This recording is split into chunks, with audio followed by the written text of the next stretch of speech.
Her sickness appeared inescapable as it demolished her health.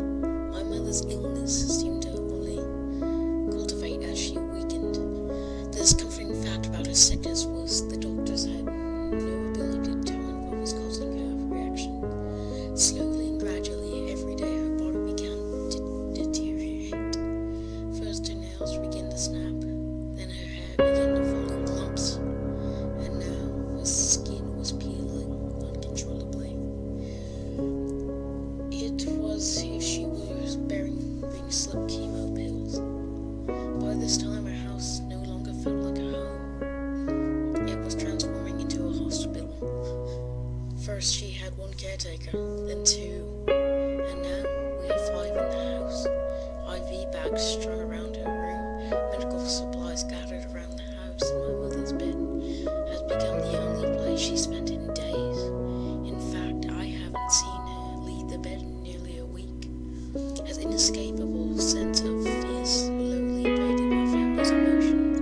My days were spent entirely thinking about my mother, attempting to do research on what her illness possibly was. I spent much of my own time on the internet, usually researching things.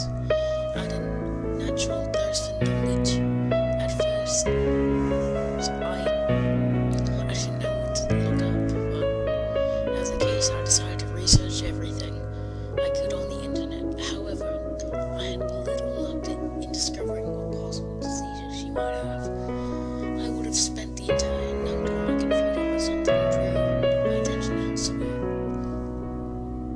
As I worked on the computer, perhaps in my peripheral vision detected something outside. I shifted my gaze to the window and scanned the area in search for anomalies. I swiftly recognized an obscure figure standing by a tree in the woods. It was a lanky, bony, dark figure. There was little light escaping from the reaches of my home, but when the storm moved that day, just barely illuminated the area around the figure. Whatever it was, it stood motionless, just staring at the house. I felt rather unsafe, and I rolled down the window. "Hi!" I exclaimed. However, there was no response. The scrawny figure just remained static and looking directly at me. I felt quite uncomfortable. It was as if he had some agenda or plan, and was just standing there, waiting for me to sleep, then to execute his plan. Though it was a tough battle, I finally managed to discover the rest of the night. The next morning I woke to surprise after a terrifying dream. The rusted springs of my mattress violently cracked. Dust jumped from the covers as I shot out of bed, almost as if I'd been suffocated by my covers. I found through the mess in my bed to the window. After looking outside, there was no longer any sign of the abstract figure. I was fulfilled with relief, as finding had been swiftly proven false. The previous evening I dreamt of an abstract figure entering my home.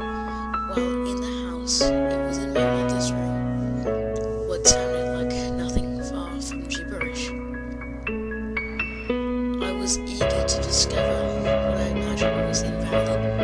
The next day, I didn't really defer from my recent schedule. Being in the summer, I majorly spent my time outside. I ran through the woods exploring and venturing through the tall oaks before I rode back at home. I noticed a particular sight. On the ground lay several strands of hair. It looked odd, but I kept rummaging through the leaves. I noticed things grew older. Next lay hair near several teeth. Then I also found what looked like human flesh. It appeared the skin had been someone's hand, had been peeled from the bone and muscle, looking familiar to a glove piece, freshly laid on the ground next to other body parts. I returned to my home, filled with curiosity. I decided the best way for me to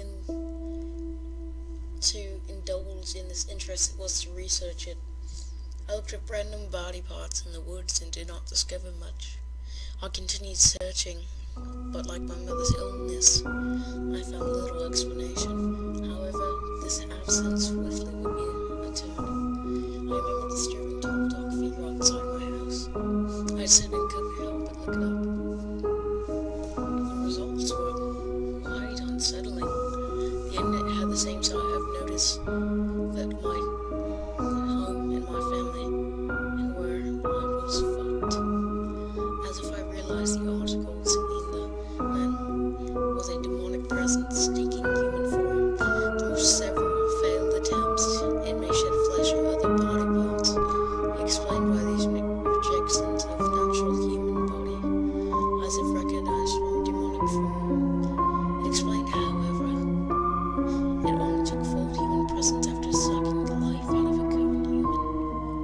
Only then will the human parts accept the new demonic form. This creature is called the Abstract Man. By the time I felt so disheartened, as soon I recognized the situation, this entity was trying to take possession of my mother. Sure enough, as I stood in front of the computer, I gazed out the window and was greeted by the unnerving sight of the Abstract Man. He stood there almost if he knew my newly conveyed knowledge. He stared directly back at me like before. His gaze reminds me of unbroken face was locked on me. I couldn't make out any human in his face. He had no eyes, no nose, or no mouth. Just entirely black, the straggling from where he stood. Now, feeling disturbed, I remained in bed the entire night, worried that the Abstract Man would strike. I got up every hour continuously to check for his presence. At 2, he was closer. 3, even closer. At 4 a.m., he was disturbingly close distance. I decided at this time I should alert my parents. I woke them up and said that there was a man standing outside. My father gripped his shotgun and began walking outside. My mother lay in bed in deep slumber. As my father pounded the door open, we both agreed it was something surprisingly out of our sight. Although it remained empty of presence or entity, I felt embarrassed and asked myself, maybe I'm just seeing things. The following day, my mother and father left for the hospital. Unfortunately, illness only grew worse. I reserved my beliefs on his sickness due to the fact that little would trust such a ridiculous premise. I sat on the computer attempting to search more of the Abstract Man. I discovered more that fills me with an unsettling feeling. I discovered quickly after the figure took over its host form, it attempted now in human form, fend off any existing information of itself. I continued to research my subject, but research was swiftly ended by a startling noise in the kitchen. My mother had returned to the hospital.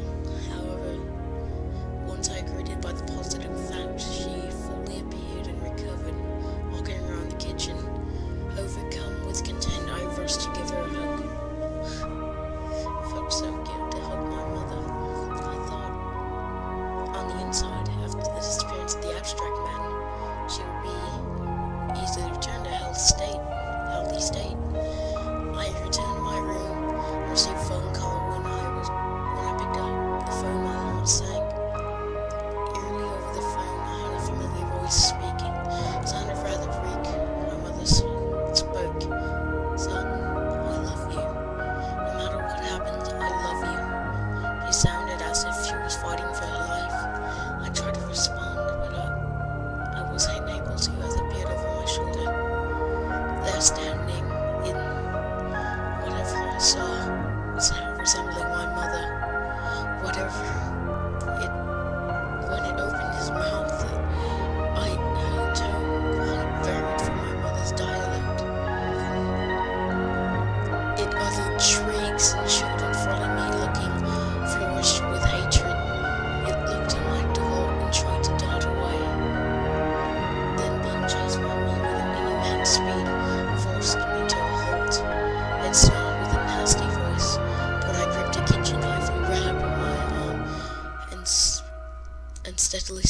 its gaping mouth towards my flesh. It was unsuccessful to bite my limb. I jutted the blade into the creature's neck. It fell on the ground, gargling its own blood. It shrieked and struggled on the ground. This disgusting conjuration of flesh changed its voice to my mother's. It screamed, "Help me, son! Help!" I looked back at the beam, and it reached right by it. It pulled the knife from its throat and crawled away on all fours. I would have attempted to stop it, but it was too much quick for my speed. As I sped away, it made horrible crackling noises. I ran still from my form, my mother. The day my mother died, I was guessing that there was not enough room for one of them. The creature now owned that spot. The abstract man takes many forms, and still roams the world as my mother. I had no clue of its whereabouts, but it said it will do anything it takes to destroy information about him anywhere. As a caution who reads this, I would recommend check outside your window every night. He knows you, and will at all costs track you down and get rid of the knowledge you know of him. If you ever look out your window and see a tall thing standing, check outside your window every night.